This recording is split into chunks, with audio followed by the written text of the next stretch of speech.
நான் இப்போ சட்டி வச்சு அதில் ஆயில் போட்டு கடுகு, உளுத்தம்பருப்பு, கடலைப்பருப்பு, நிலக்கடலை, கேஷ்யூ எல்லாம் சேர்த்துருக்கேன். இது அவங்கவுங்க சாய்ஸு.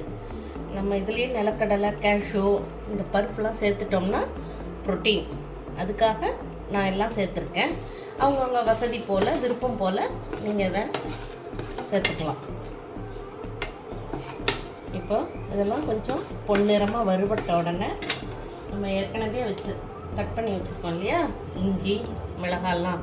இப்போ கொஞ்சம் ரெய்னி சீசன் வரப்போகிறதுங்கிறதுனால நான் ஸ்பைசஸ் அதிகமாக சேர்க்கணுங்கிறதுக்காக இஞ்சி அதிகமாக சேர்த்துருக்கேன். விருப்பம் போல் நீங்கள் அதனுடைய அளவை மாற்றிக்கலாம். இந்த ரெய்னி சீசனில் ஸ்பைசஸ் சேர்த்தோம்னா நம்மளுக்கு கொஞ்சம் அந்த மற்ற இதுலேருந்து நம்மளை பாதுகாத்துக்கலாம். நம்ம உடம்பை எதில் முடியுமோ அதில் ஸ்பைசஸ் எல்லாம் சேர்த்துக்கலாம்.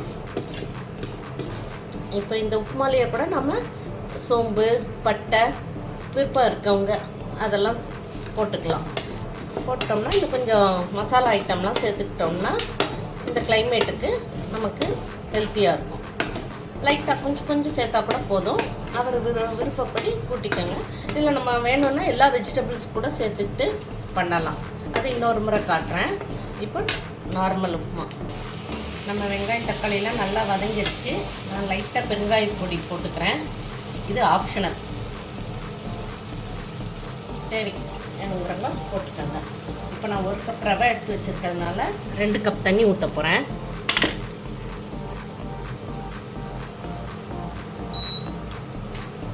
ஒரு கப் ரவைக்கு 2 கப் தண்ணி.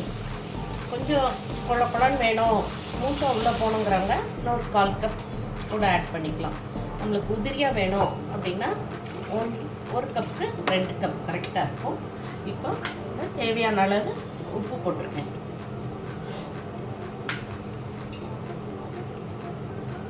நல்லா கொதி வந்ததுக்கப்புறம் நம்ம ரவையை போட்டு அப்படியே மூடி வச்சிடலாம்.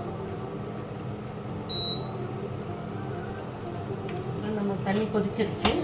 இந்த தண்ணி எடுத்து லைட்டாக டேஸ்ட் பண்ணி பார்த்தோம்னா உப்பு நம்ம சாப்பிட்ற உப்புமா விட கொஞ்சம் ஒரு பிஞ்சு தூக்கலாக இருக்கணும். கரெக்டாக இருக்குது. இப்போ ரவையை அப்படியே கொட்டிட போகிறோம். இப்படி பரத்துனாப்பில் ஸ்ப்ரெட் பண்ணி நம்ம போடுறோம். அப்படியே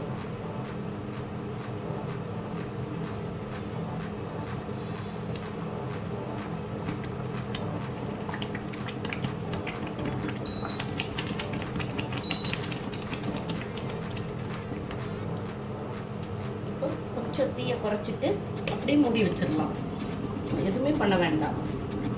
ஒரு 5 மினிட்ஸ் கழித்து ஆஃப் பண்ணிட்டோம்னா நம்மளுடைய நல்ல டெலிஷியஸ் உப்புமா ரெடி.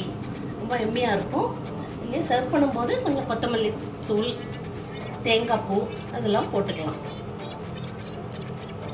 இப்போ பாருங்கள், ஒன்றுமே பண்ண வேணாம். நம்ம அப்படியே மூடி வச்சிட்டாலே போதும். அதுக்கப்புறம் ஆஃப் பண்ணிவிட்டு நம்ம லைட்டாக கிளறி விட்டோம்னா கட்டியே தட்டாது, சூப்பராக வந்துடும். இப்போ நம்ம திறந்து பார்க்குறோம். 5 மினிட்ஸ் ஆகிடுச்சு. இது பாருங்கள், எதுவுமே கிண்டலை, எவ்வளோ சூப்பராக வந்துருக்குது. இதில் கொஞ்சம் கூட கட்டி இருக்காது.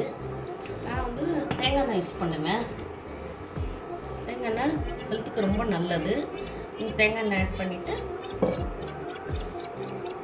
நம்ம கிண்ணத்தில் எடுத்து பார்க்கலாம்.